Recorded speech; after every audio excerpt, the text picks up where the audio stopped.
যেভাবে উনি সাধারণভাবে তাদের জীবন কাটিয়েছেন, কখনো বাড়াবাড়ি করেননি, যেসব সাধুর কথা স্মরণযুক্ত তাদের কথা বলছি আমি। তো স্বামী গম্ভীরানন্দের কথা ভারী চমৎকার করে বলেছেন স্বামী চেতনানন্দজি, সেই কথা শোনাচ্ছি আপনাকে। স্বামী শিব সর্বানন্দকে গম্ভীর মহারাজ তখন সান্ধ্যাকালে অদ্বৈত আশ্রমে তিনি কয়েকদিন ছিলেন। একদিন কথা প্রসঙ্গে তিনি গম্ভীর মহারাজকে বলেন, আপনি চুপচাপ ঘরে বসে কাজ করেন, সাথে ব্রহ্মচারী শিখতে কি করে? তিনি প্রত্যুত্তরে বললেন, আমার জীবন বড় দেখতে পাচ্ছি না, আর কিছু বলবেন। তিনি নিজেও জীবনে ঠাকুর মা স্বামীজির আদর্শ তৈরি করেছিলেন। স্বামী শাশ্বতানন্দজি শরীর যাওয়ার পর স্বামী বীরেশ্বরানন্দজি আঁকা মঠ মিশনের কাজ চালাতে থাকেন। মিশনের সহকারী সম্পাদক হওয়ার জন্য অনুরোধ জানালে তিনি প্রথমে অস্বীকার করেন। তখন স্বামীজির জন্মশতবার্ষিকীর কাজ পুরোদমে চলছে। তারপর স্বামী মাধবানন্দজির আদেশে তিনি মঠে যান সহকারী সম্পাদক হয়ে। গম্ভীর মহারাজকে ফেয়ারওয়েল দেওয়ার জন্য বিরাট ভান্ডারার ব্যবস্থা হয় অদ্বৈত আশ্রমে। আমি ছিলাম ভান্ডারী। প্রায় 250 জন সাধু ব্রহ্মচারী খাওয়ার ব্যবস্থা করতে আমার খুব ছোটাছুটি করতে হয়েছিল। গম্ভীর মহারাজ আমার অবস্থা লক্ষ্য করে বলেন, why are working so hard throw me out from the আশ্রম।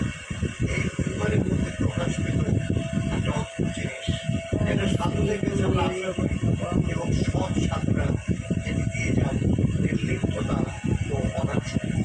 এরপর আরও কিছু কথা আছে, বলবো আগামীকাল। শুনতে থাকুন বেঞ্চির গাড়ি কথা, সাধু সঙ্গীর কথা শুনিয়ে চলেছি আপনাকে জগন্নাথ বসুন গাড়ি কথা।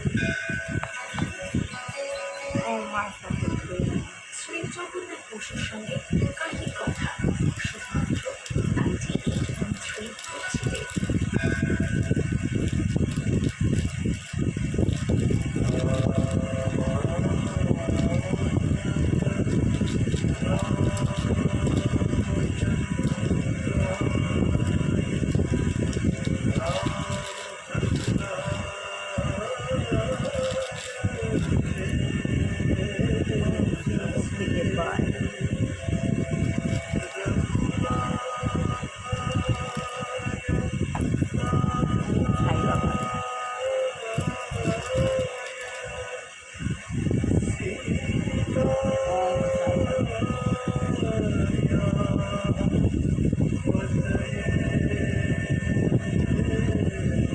শিব গুরু গুরু শিব আমার অন্তরে আনছি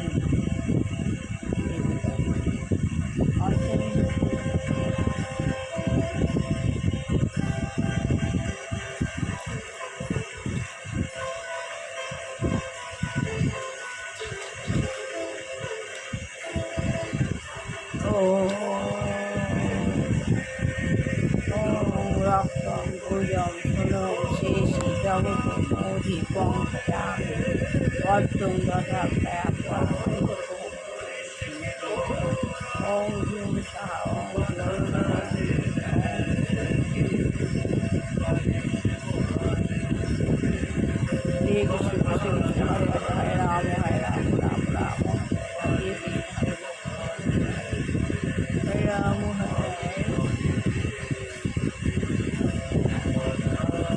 আত্মজ্ঞান লাভের বই পন্থা বইটা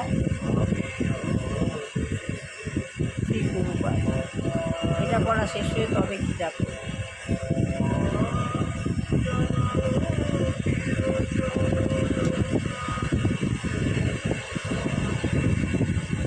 তাহলে আমার অন্ধকারটা কি? এই অন্ধকার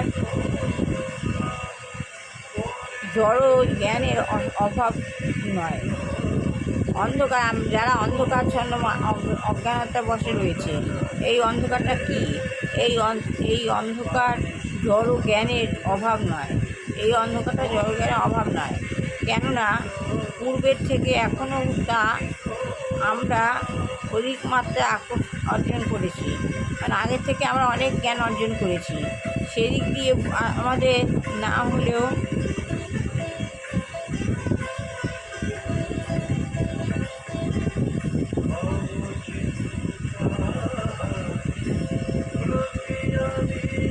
সেদিক দিয়ে আমাদের না হলেও আমাদের প্রতিবেশী দেশগুলি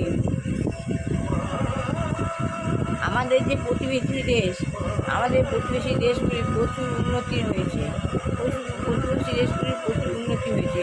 তাই আমাদের বুঝতে হবে যে এই জীবনে পরম প্রয়োজন যে পারিপার্শ্বিক প্রগতি। তাই সেজন্য আমরা যে প্রগতি পারমার্থিক জীবন, সেই দিয়ে বুঝতে গেলে হবে যে এই যুগে অন্ধকার জড় উন্নতির অভাবের জন্য নয়, এই এই এই যুগে ভগবান জগতের পরিণতি নয়। তার কারণ হচ্ছে মানুষ জীবনের পরম প্রয়োজন, মানুষ জীবনের পরম প্রয়োজন যে পারিবারিক প্রগতি, পারমার্থিক প্রগতি, তার জন্ম আমরা সম্পূর্ণরূপে বিস্তৃত হয়েছি। বিফল যেমন বিফল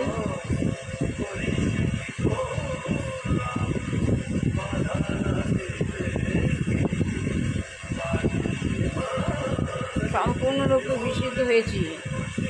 পরম প্রয়োজন যে পারমার্থিক প্রগতি, পরম প্রয়োজন আমার পারমার্থিক প্রগতি, তা আমরা সম্পূর্ণরূপে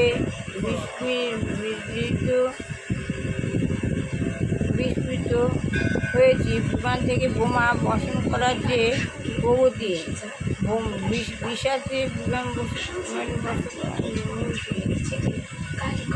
তা সভ্যতার প্রতি প্রগতি নয়। এই যে প্রগতি, এই পারমার্থিক প্রগতি, এই প্রগতিটা সভ্যতার প্রগতি নয়। প্রাচীনকালে অসম্ভব, প্রাচীনকালে অসহ্য মানব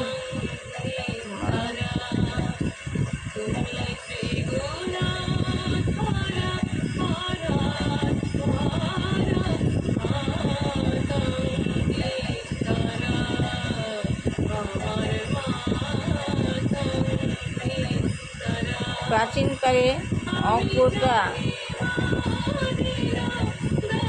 অসত্য মানুষেরা পাহাড়ের উপর থেকে আমরা শক্তভাবে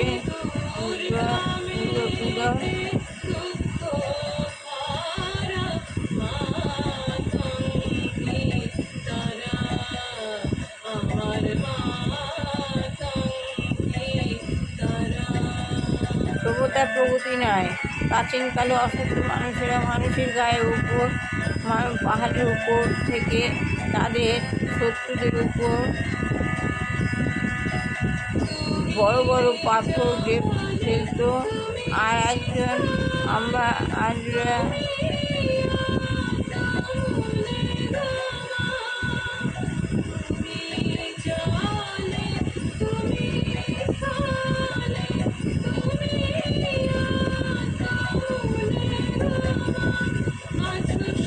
বিমান থেকে বোমা ফেলেছি। সৎ উদয় আর একজন আমরা বিমান থেকে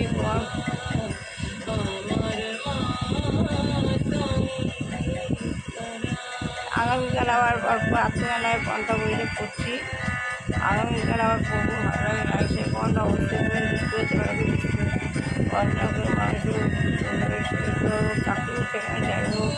যে হয় বিরোধী ইংরেজি পরিবেশকে প্রভাবিত করছে, ভগবান তাকে সরিয়ে নেয়, না হয় চেতনা দিক।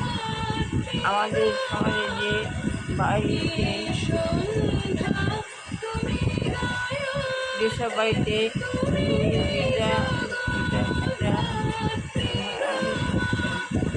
তাদের তাদের কল্যাণ হোক,